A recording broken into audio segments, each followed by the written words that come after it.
And it's going to be a really informal session tonight. So we're just going to update y'all on some forward progress and decisions that have been made and where we're at in the timeline. And also just give an overview of the timeline and what we're looking at with the CLT launch between now and the end of the year. And then just any questions y'all are curious about. And I would open it up. Does anyone want to start with anything that you want to particularly know about or questions you got? Okay, so we'll come back for questions after I go over a few things. So probably the biggest piece of progress we have to share is that the advisory board has met about 5 times so far. And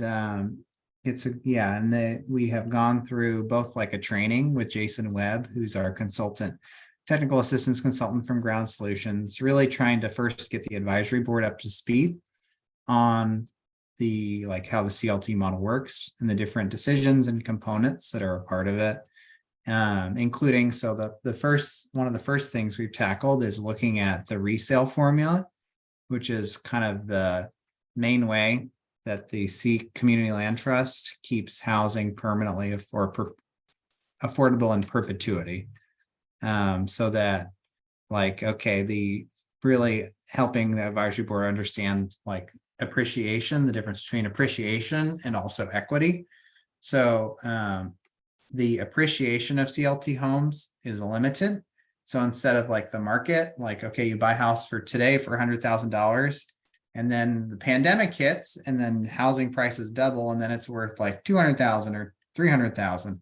So that's 100% appreciation in 2 years. So, but also the market can also go down and crash too. So it's kind of the big ups and downs of market. What the Community Land Trust tries to do or uses as a tool is called a resale formula, which is one example of that is, let's say it's a 2% fixed appreciation every year. So your house you bought it for $100,000 and then it'll appreciate 2% of that original price every year. So, the next year you could sell it if you wanted to sell it, and you don't have to sell it. You could live in it forever and pass it down through your family. But that would be the how much you could sell it for. So $102,000 the next year, $104,000 the next year, $106,000 the next year, and so on and so forth. So that has been. Hey Jim, how's it going? Good. I'm in the line at TSA in Midway, so I'm going to put myself on mute and also stop the video. Okay. Sounds good. Good to see you. So that's what's called a fixed rate formula. So we had some discussion. There's different kinds of formulas. There's fixed rate where every year it goes up. You can also do it based off of an appraisal of a property. If you appraise the property, you split the difference between the CLT and the homeowner gets a portion of the appreciation. And you can also have a formula based off of an index, like a publicly available index, like the consumer price index, for example. So, but that means it could go down. Your price could go down in a year where it's negative or something. So the idea is to try and help home values, the value of the home or the cost of the home and its appreciation line up with people's incomes. So if people's incomes in Indianapolis are raising on average 4% every year, you would want the appreciation to be below 4% so that the same kind of family or individual who purchased the home, when they want to move on and someone else in a similar situation could then afford to purchase. That's the theory. So we discussed it and learned about in the advisory board, and we decided to go with a 2% fixed rate formula. And that was based off of research that Ground Solutions did and just some scenarios and numbers that they looked at really over a 10-year period. The last 10 years, the income change in Indianapolis on average has been 4.97%. So by putting it below that and safely below that, then we can be pretty assured that it's going to stay affordable in perpetuity. unless something crazy happens, which could happen, like it's possible. So that's one of the main things. We also decided on a capital improvements policy. So this policy is something that's put in place to, let's say someone wants to build a garage like to their house, or they want to add another bedroom to it. They have a family that's getting bigger, they want to add another bedroom. Like, they are investing in the property.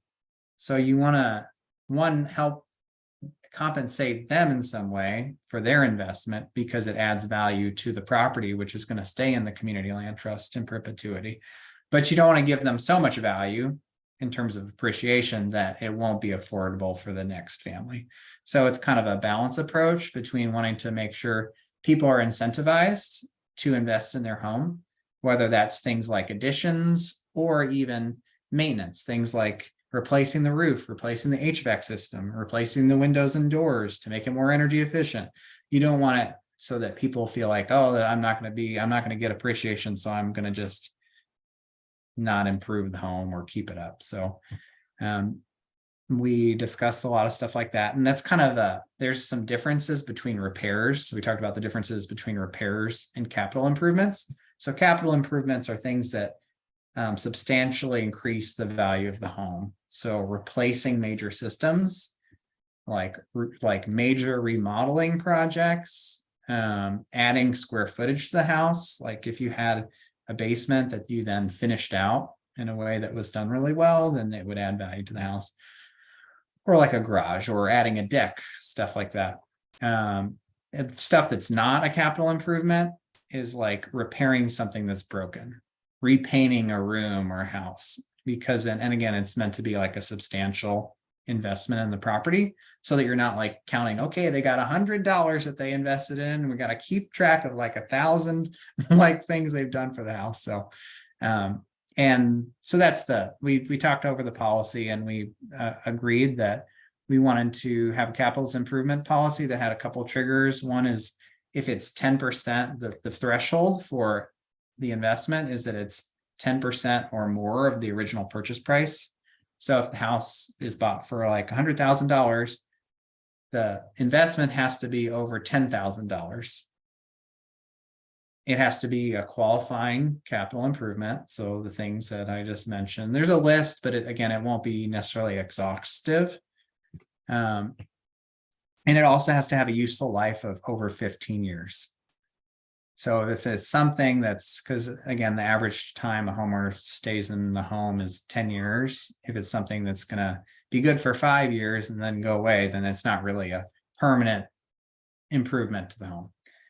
The other piece is there's also tools that will be used to devalue. So like stuff depreciates. So if you get a new roof today and you sell the house 30 years later, the roof's going to need to be replaced. So it doesn't really have value, even though you replace the roof. It depreciates in terms of its useful life every year a little bit. So that's kind of pretty much. And we also talked that there'll be an appeals process. And we also felt like remodeling kitchens was substantial enough to say, okay, if someone wants to remodel their kitchen or bathrooms, that we should consider those things. And then also that there would be an appeal process. For instance, if it was like below the $10,000 or close to that, and they wanted to really, like, it doesn't necessarily meet the requirements, but they still feel like it's capital improvement, they're replacing their roof, then they could like appeal it still, and then it would go to the board, and the board would decide to approve it or not. So that is pretty much where we're at with the advisory board. And then we have a kind of a roadmap of different stuff to cover that we're still coming up, like things like what happens when the house gets foreclosed on, and how do you handle maintenance of the properties and things like that. From what I understand, it's you want to avoid foreclosure as much as you possibly can. Yeah. So regarding that, have you come up with any centralized banking or credit union? I think I talked with you briefly about this when I came down. Or even just programs. Maybe you could partner with some community org that does financial help Have you come up with any solutions like that for future CLT members? Not specifically yet. So we still are going to get to foreclosure in terms of the policies, and that might help inform us on what needs to be in place. So not yet, but coming up, hopefully. And we've also had some, are starting to talk with the city a little bit too about their home repair program and like how would it work with the CLT, because they do have some home repair dollars that they give out and administer. So we want to make sure that that works with that.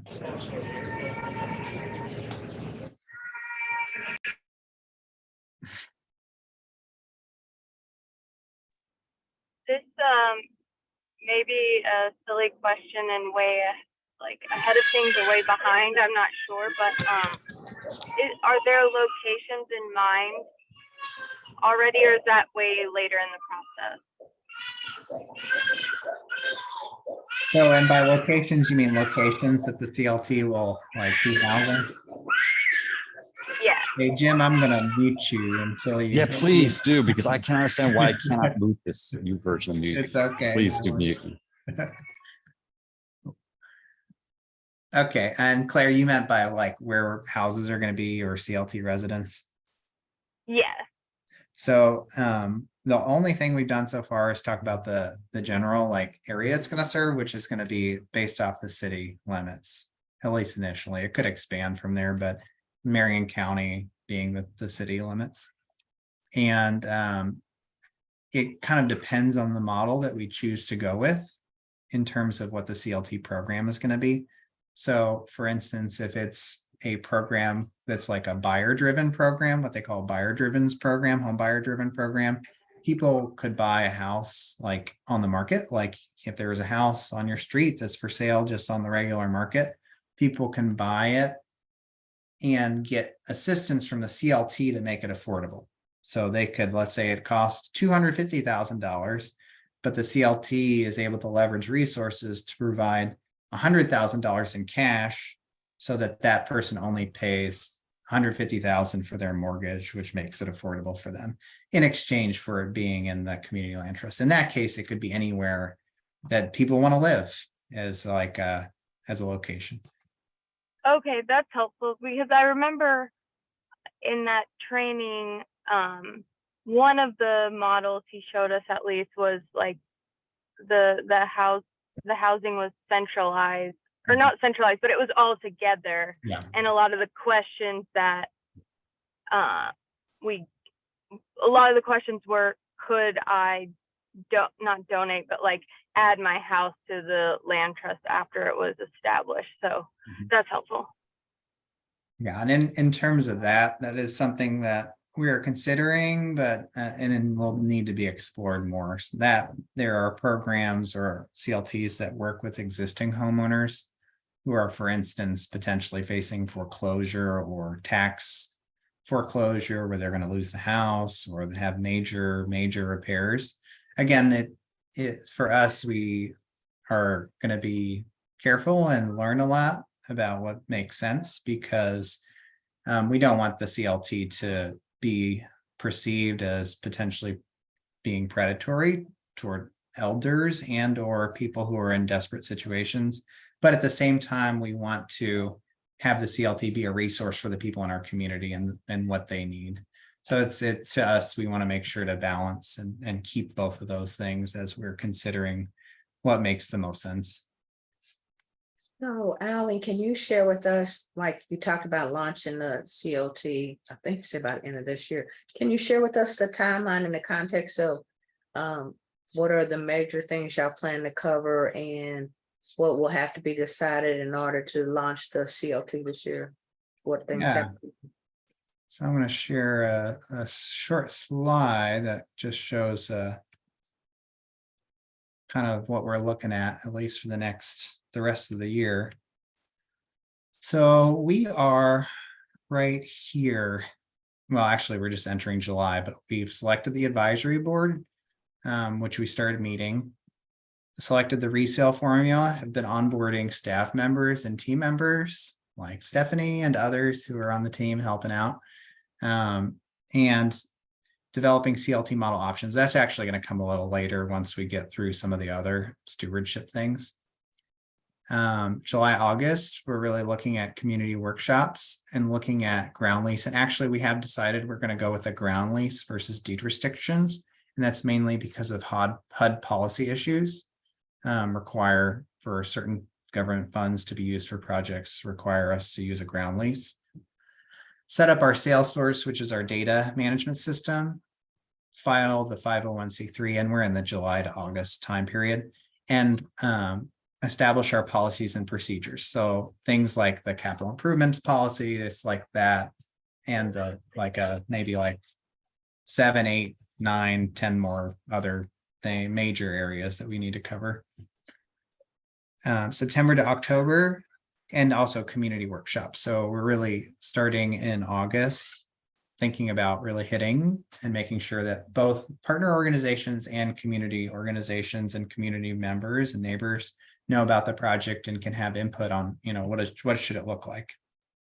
And also so they know about it and they can also become potential residents as opportunities come up. Education and application process. So we want to make sure we have a clear process for making sure people understand what the CLT model is and aren't confused. Then go in some CLTs will mandate that they have to meet with an attorney to talk about what is the ground lease and what does restricted resale actually mean, someone who's independent from the CLT. So we might put certain things like that in place to make sure that the home buyer is protected and that they also are on the same page with what we're trying to do with the community land trust project.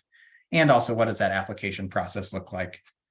They apply online, then do they have an orientation, and then they have to get their mortgage approval, and just there's certain steps to be clear with people what the process is.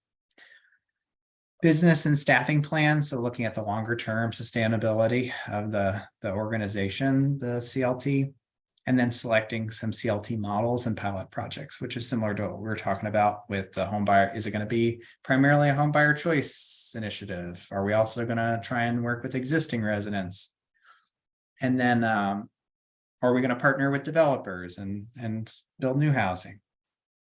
And then November to December, begin accepting CLT resident applications and continued community workshops and outreach.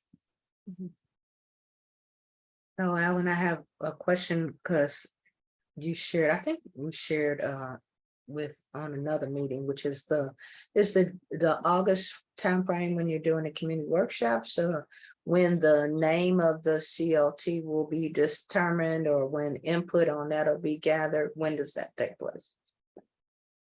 So I think that's going to be right in the next month. We're discussing with the advisory board ideas for a logo. And actually, we have a logo contest going on right now. Stephanie, you want to share about the details about that logo? And if people have ideas for different names and want to suggest, we've been working with Indianapolis Community Land Trust right now. But if people have other ideas, I think we're open to it. Yeah, well, since this is really supposed to be for our community, we thought what better way to involve our community than having a logo contest for those that are creatively inclined and may have some neat ideas. So those logos, it's on our website. I can drop that in the chat here in a second with all the various details, but they're due a week from Friday. And there is a $250 cash prize.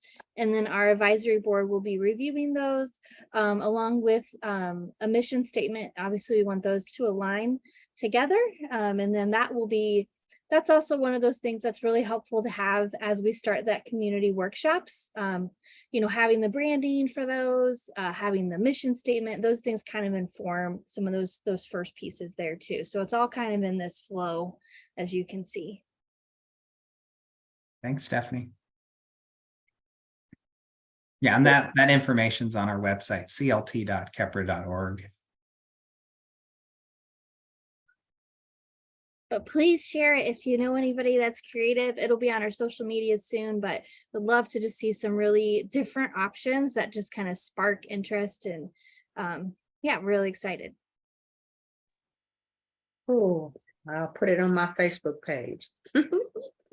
I've forwarded the email to a few friends who are graphic designers.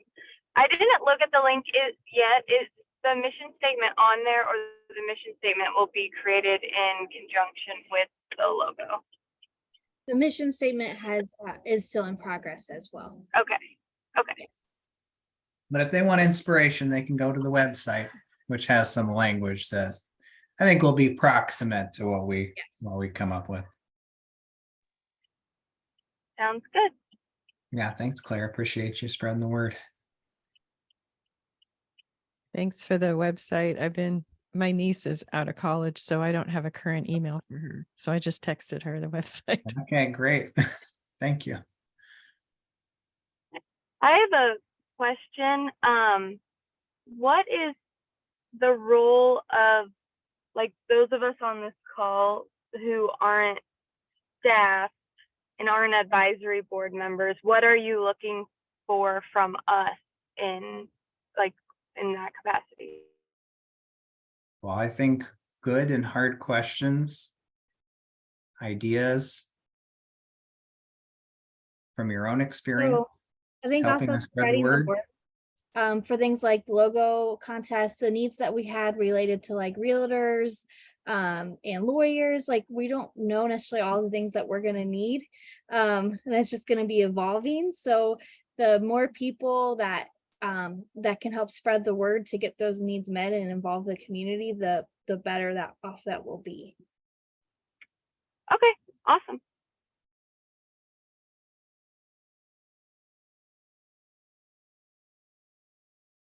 Anyone else have any questions about the timeline or anything else?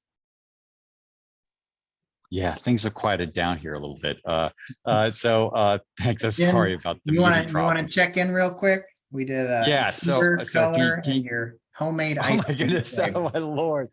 The color number. What was the question of the day? If you made homemade ice cream, what would you put in it? Oh my goodness. So color deep blue, number 9. I've been at the Outer Banks for most of the week, and I'm going back for just another day, so that's good. And then homemade ice cream. What would I put in it? I would put in toffee. I would put in a Heath bar. I don't see that enough in commercial things. So even though I don't eat Heath bars by themselves with vanilla ice cream, it's a winning combination. So yeah, no, I'm sorry. I was going to ask about the 501c3. I'm glad to see that that's in the next phase. And just I think is great that they asked about the question about the naming of the organization, because a prerequisite for the 501c3 is not only the articles of incorporation being filed, but also the establishment of the initial board of directors. So you would need that, and you would need your initial bylaws at the very least before the 501c3 application gets filed. So just heads up on that, that's sort of like all included in that one simple little file 501c3. And that was it. Awesome. Thanks, Jim.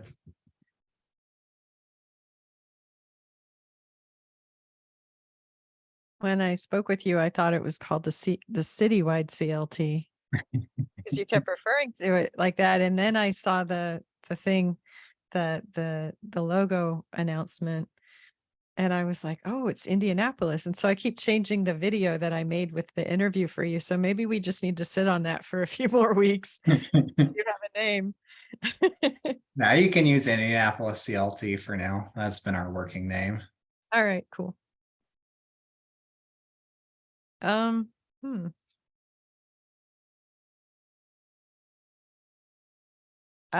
My question is, when I came to visit, I noticed that you had several properties on the same street. Are you trying to expand your area in that particular street or region for the CLT, or is it just whatever comes up that looks like it fits what you want to do? So I think we definitely, in terms of the rootedness in community, we want to make sure that the CLT serves the folks that are in our neighborhood and in our communities, and predominantly communities of color. So that's one aspect. I would say in terms of where it's the citywide CLT is going to, or the Indianapolis CLT is going to focus, we haven't decided that yet. So far we just say countywide, and it might be that the programs and the criteria for who the residents, who we want to target as the residents in terms of incomes and other criteria, might determine more of that piece, but not quite there yet. And of course, Kepler is going to continue to buy up the block. I just find it interesting because, 80, 100 years ago, that's exactly what my family did. Yeah. It's kind of a continuation of that. Mhm. Everybody's aunties and uncles live on the same street with their grandparents, Yeah. Cool. Yeah, for sure.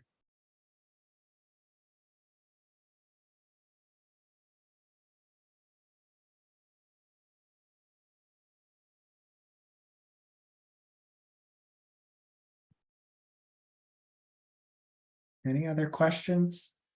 And I will also share that we are partnering with Englewood, and then they've come on this call before, Englewood Community Development Corporation, on the first CLT homeownership project that's going to be on the Near East Side at Temple. It's going to be called Temple Avenue Townhomes. So it's like 7 townhome units and 6 duplex units that it's basically in progress. City's looking to support it with some funding, as well as we are with the CLT. And if it comes into being, it will be like toward the end of this year and early next year for those units. How many units? It's going to be 7, at least right now in the planning process. We're looking at 7 townhomes and then 3 duplexes, each with 2 units in it. Nice. And those are all on the same street at Temple and New York Street in Indianapolis.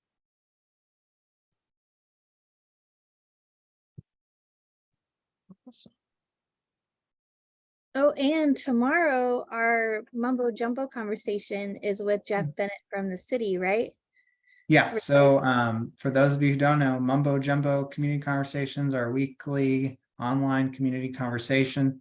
This week it's about housing policy, and particularly about the housing crisis and ideas and or things that are happening at a city and a statewide level. So Jeff Bennett, who is formerly the deputy mayor and is currently a senior advisor to the mayor's office, has done a lot of work around housing, including supporting the startup of the CLT.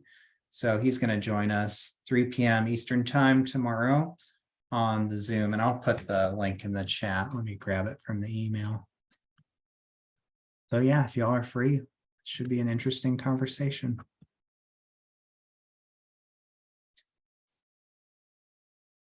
Alan, I'm just curious about, I know that it hasn't been decided what the different models of housing will be, and I know, like I think earlier was mentioned that some people want to donate their houses to the CLT. Are there models where people are living in their houses and they decide to put them in there and live in them while they're also part of the CLT? Or have you come across anything like that? Or is it traditionally like if they're, let's say, maybe moving on to a new home or something like that, or they got a vacation home and a regular home? What are the, I guess, are there models for that kind of stuff? I guess is my question. So I would say the primary model for that was the example being City of Lakes CLT in Minneapolis, Minnesota, where they had their Project Sustain Legacy, where they provide, again, assistance to, sorry, one second. Hello. That's coming through. Hey, Judge.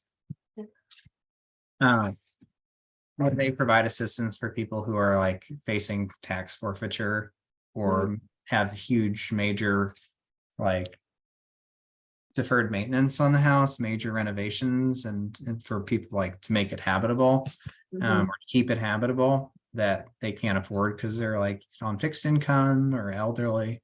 So I would say that's the main example and really the only example I've know about. And the other model where when they decide they want to move on, Minneapolis is also doing that. It's called their like home buyer leverage program, which means that, hey, I've got a house I want to sell, but I don't need to sell it for the full market value. I'm willing to take a 20%, at least a 20% hit on what its value is in order to sell it and it be a part of the CLT so that it's permanently affordable. So that's definitely, they said they got a lot of interest around that idea. And so that might be something that we also look into. And also people talk about doing it and putting it in their estates or living wills. But again, we just want to make sure it's like real clear. Yeah, it is still hard. That yeah, that it's a good fit.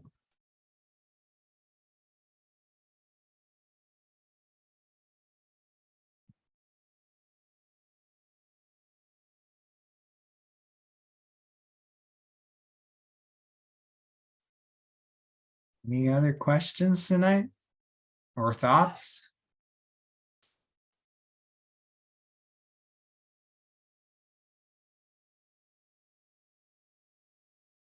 All right, well, I guess we'll go ahead and close out. Thank you all very much. Good seeing you and enjoy the rest of your evening. Thanks, everybody. Have a Bye, good everybody. Catch you later.